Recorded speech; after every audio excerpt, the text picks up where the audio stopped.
Hey folks, my name's Ed Travers. My pronouns are he, him, and his. I'm an Anglican priest serving in the beautiful parish of St. Margaret of Scotland that sits on the ancestral and on the unceded territory of the Mi'kmaq people, Gwe. One of the great blessings of being a priest, a minister, a pastor, a padre, whatever you happen to call yourself or whatever people happen to call you, it's not one that I actually anticipated when I went into seminary and when I believed I was answering God's call on my life. Nevertheless, it's amazing. It's people's stories. It's the time I get to spend hearing people tell me their stories.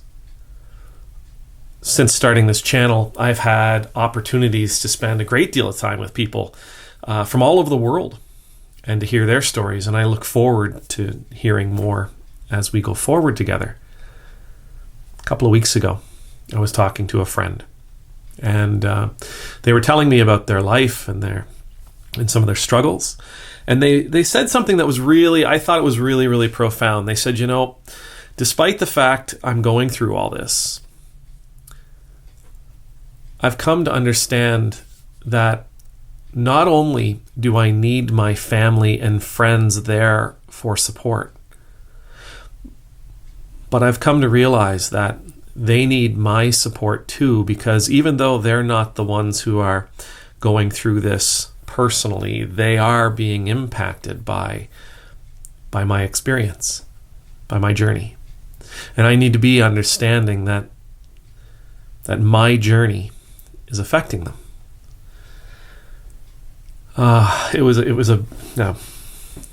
They said it much more eloquently than I could, but it was gorgeous to hear. It was absolutely gorgeous to hear. And because to me, it was, okay, so I'm in this moment of crisis and I need to be compassionate for those who love me because my crisis is having an effect on them. As I hope they will be compassionate with me and empathetic towards me, I must be the same for them. Even though I'm the one who's actually carrying the burden, I need to be there for them. I need to help carry their burden as well, the pain and the grief and the sorrow that they're experiencing as well.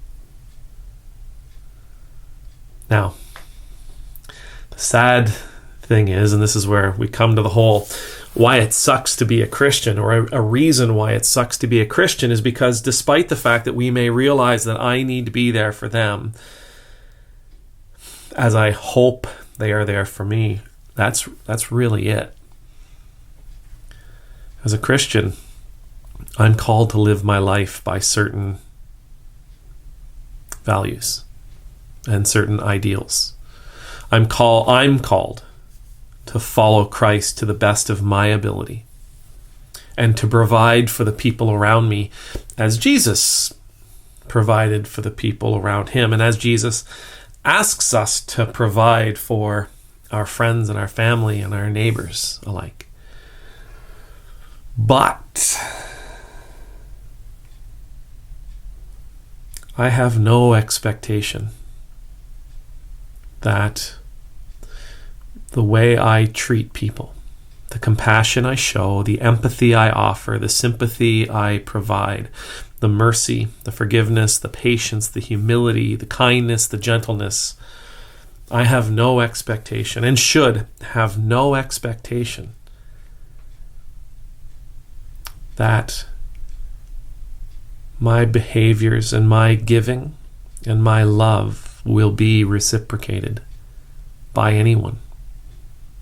I don't do it for the reward. I do it because I'm told to. I do it because that's what Jesus did. And I follow Jesus. It sucks to be a Christian sometimes. Like it would be so much. It'd be so much better if when I show you love, you have to show me love. So whatever I give, I get. Life would be simpler. But that's not the way it goes. And that's not the promise. And we are not told we will be rewarded in this world. Oh, if you just do the right thing, if you do the loving thing, if you do the forgiving thing, if you do the merciful thing, if you do the compassionate thing, the humble thing, if you do the patient thing, if you do the Jesus thing, you will. Let me tell you, you will be rewarded with all kinds of love and all kinds of sympathy and all kinds of compassion and all kinds of understanding. That will just come raining down upon you from all the people of this world.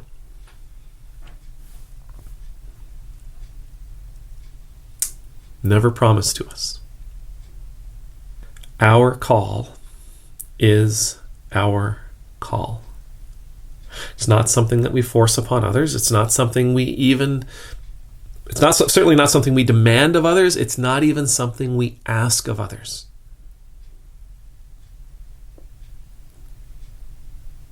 We are supposed to try to be the best Christians we can be, the best followers of Jesus Christ that we can be, despite the fact,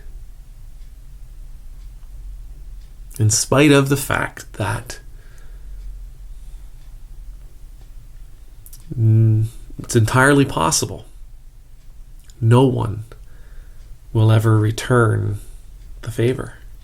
No one will ever return the love or the kindness or the gentleness, despite the fact that they may actually give us the exact opposite. They may reward our love with venom and toxin and hatred and malice and deceit and impatience. And they may actually end up demanding of us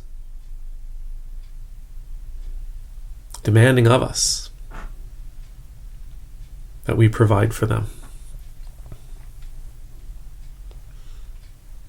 I've said this dozens of times. Being a Christian isn't for everyone. It is a really, really, really difficult road to walk. Perhaps an impossible road to walk completely.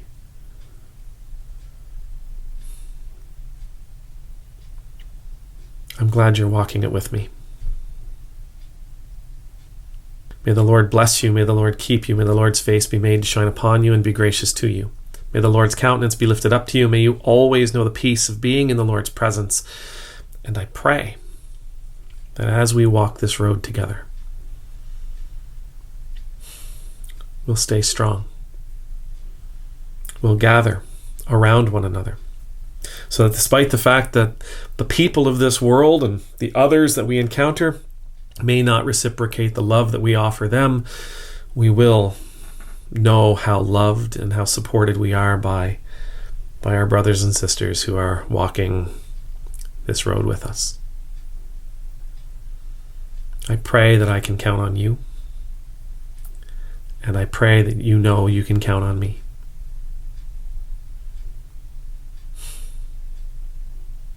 Amen. Demultus.